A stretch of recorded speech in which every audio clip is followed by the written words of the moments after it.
Assalamualaikum warahmatullahi wabarakatuh. Perkenalkan, nama saya Sarlinda Wita dengan NPM 2111080080. Saya dari Prodi Bimbingan Konseling Pendidikan Islam, Fakultas Tarbiyah dan Keguruan, Universitas Islam Negeri Raden Intan, Lampung. Baiklah, di sini saya akan membuat video untuk memenuhi tugas ujian kompreh yang diampu atau diuji oleh Bapak Dr. Ali Murtado MSI dengan tema kualitas pribadi konselor. Selamat menyaksikan. Mengenai materi kualitas pribadi konselor, yang pertama saya akan menjelaskan tentang pengertian konselor. Konselor adalah profesional yang memberikan bantuan dan dukungan kepada individu, kelompok, atau organisasi untuk mengatasi masalah, mencapai tujuan, dan meningkatkan kualitas hidup. Konselor memiliki pengetahuan, keterampilan, dan pengalaman dalam bidang psikologi, sosiologi, pendidikan, dan kesehatan mental. Peran konselor dalam masyarakat. Yang pertama yaitu meningkatkan kesehatan mental, bahwa seorang konselor harus bisa bermanfaat untuk meningkatkan kesehatan mental di lingkungan masyarakat. Yang kedua, membantu pengembangan diri, bahwa seorang konselor harus bisa membantu pengembangan diri sumber daya alam pada masyarakat. Yang ketiga, meningkatkan hubungan keluarga dan sosial. Sebagai seorang konselor harus dapat meningkatkan hubungan silaturahmi antar keluarga, sosial, maupun masyarakat. Yang keempat, membantu penyelesaian konflik. Sebagai seorang konselor harus bisa membantu penyelesaian konflik antara klien atau sesama manusia di lingkungan masyarakat. Sebagai seorang konselor harus bisa membantu menyelesaikan konflik permasalahannya. Yang kelima, meningkatkan kualitas hidup. Sebagai seorang konselor harus bisa meningkatkan kualitas hidup pribadi maupun orang lain, bahkan masyarakat sekitar. Yang ketiga yaitu ada manfaat konseling. Manfaat konseling yaitu yang pertama, dapat mengurangi stres dan kecemasan. Jika seseorang memiliki masalah, maka jika dia mengikuti konseling, maka dapat mengurangi sedikit beban yang sedang ia rasakan. 2. Meningkatkan kesadaran diri. Dari konseling kita bisa menyadari kesalahan apa yang sudah terjadi dan menyadari bagaimana cara menyelesaikan masalah itu. Yang ketiga, mengembangkan kemampuan mengelola emosi.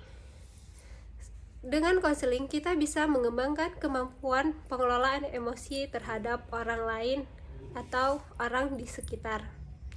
Yang keempat, meningkatkan hubungan sosial. Dengan konseling kita dapat meningkatkan hubungan sosial kita terhadap masyarakat, orang lain, dan orang-orang sekitar. Yang kelima, meningkatkan kualitas hidup. Dengan konseling, kita dapat meningkatkan kualitas hidup kita antar masyarakat, diri sendiri. Adapun manfaat lainnya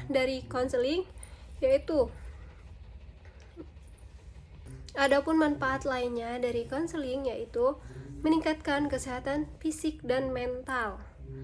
Dari konseling kita bisa menyehatkan fisik, pikiran, kesehatan mental kita agar lebih tenang dan bisa menyelesaikan masalahnya. Kedua, mengurangi resiko penyakit mental. Dengan konseling kita akan mengurangi resiko penyakit mental karena dapat terbantu sedikit masalah oleh konselor. Yang ketiga yaitu meningkatkan kemampuan menghadapi perubahan. Dengan konseling kita bisa dapat merubah diri kita menjadi lebih baik lagi, bisa dapat menyelesaikan masalah kita yang sedang dialami. Yang keempat, mengembangkan kemampuan adaptasi. Dengan konseling, kita bisa mengembangkan kemampuan adaptasi kita terhadap orang lain, masyarakat sekitar, dengan percaya diri dan tekad yang kuat.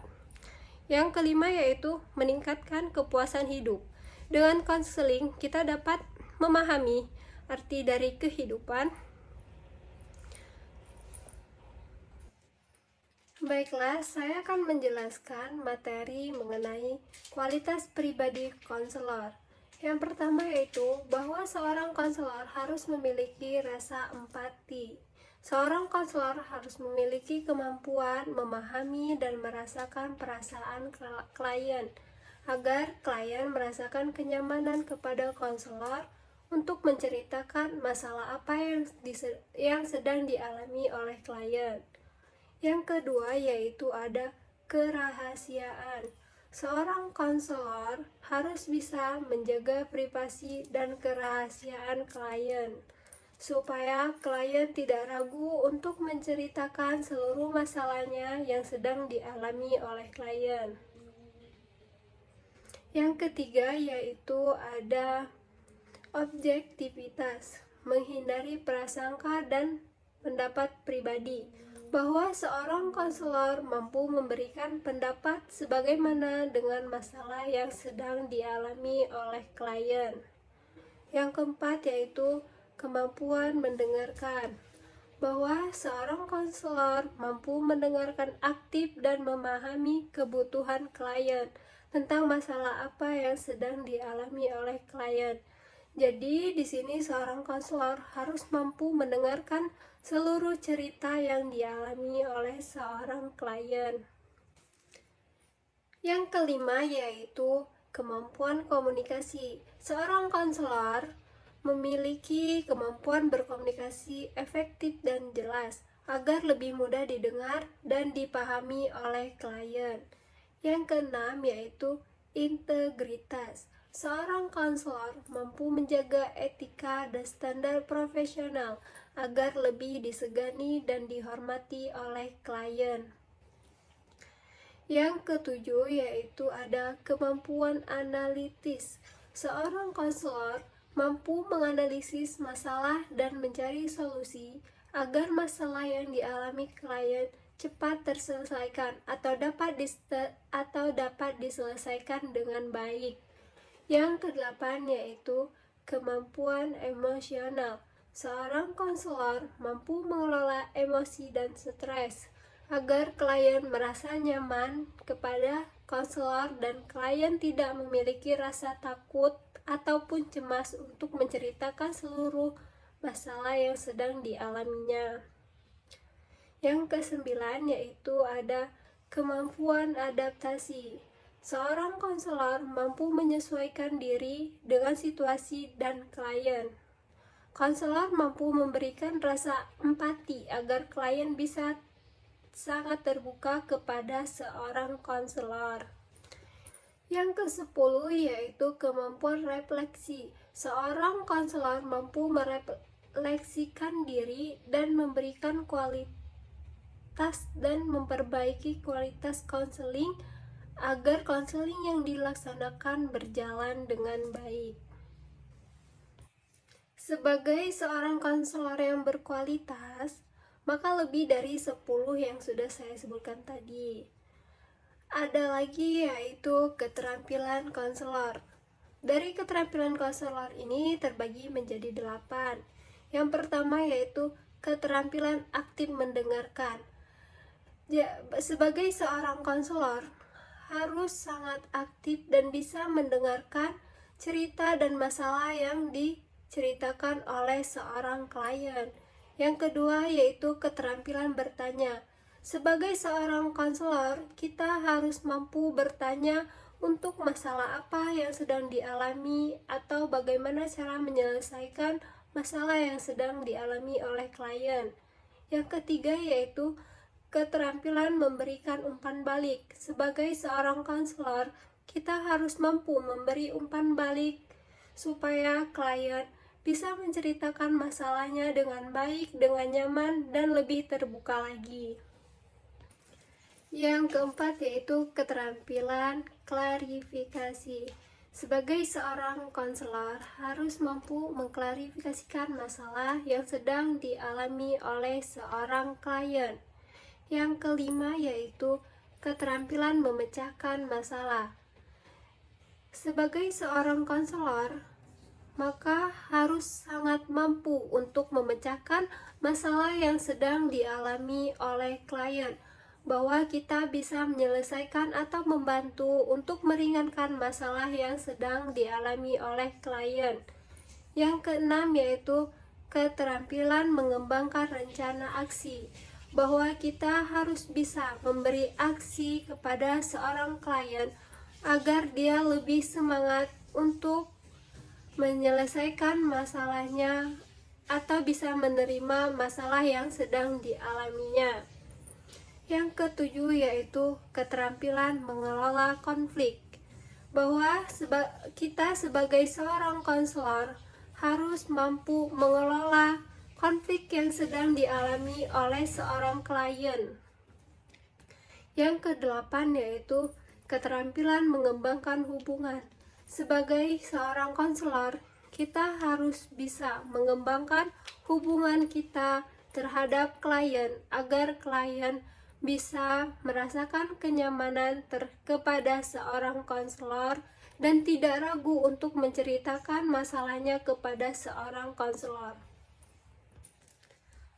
Setelah keterampilan konselor yaitu ada kompetensi konselor. Kompetensi konselor ini terbagi menjadi 5 ya. Yang pertama yaitu kompetensi profesional, pengetahuan, keterampilan, dan pengalaman. Yang kedua yaitu kompetensi emosional, mampu mengelola emosi dan stres. Yang ketiga yaitu kompetensi sosial, mengembangkan hubungan sosial kepada seorang klien. Yang keempat yaitu kompetensi kultural, memahami perbedaan budaya, tidak membedakan antara budaya lain dengan budaya sendiri. Yang kelima yaitu kompetensi teknologi, menggunakan teknologi dalam konseling. Setelah kompetensi konselor yaitu ada etika konselor. Etika konselor ini terbagi menjadi 5, yaitu yang pertama menghormati kerahasiaan klien, bahwa seorang konselor harus bisa menjaga rahasia yang sudah diceritakan oleh klien, terkecuali klien itu menceritakan masalahnya sendiri atau membongkar masalahnya sendiri kepada orang lain. Yang kedua, menghindari konflik kepentingan. Seorang konselor tidak menyalahgunakan konseling untuk kepentingan pribadi. Ketiga, menjaga objektivitas.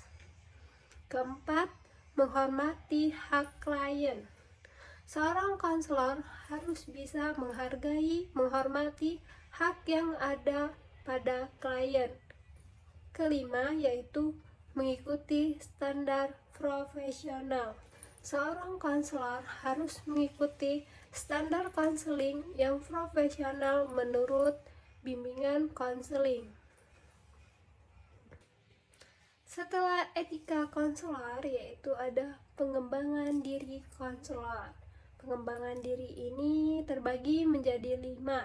Yang pertama yaitu sebagai seorang konselor harus mengikuti pelatihan dan workshop. Yang kedua yaitu membaca literatur terkini. Ketiga, berpartisipasi dalam komunitas profesional. Yang keempat, menerima supervisi. Yang kelima, merefleksikan praktik konseling pada setiap tahunnya. Terima kasih kepada teman-teman yang sudah menyaksikan video penjelasan materi tentang kualitas pribadi konselor. Bila ada salah kata maupun salah materi, saya mohon maaf. Saya akhiri, billahi taufik wal hidayah. Wassalamualaikum warahmatullahi wabarakatuh.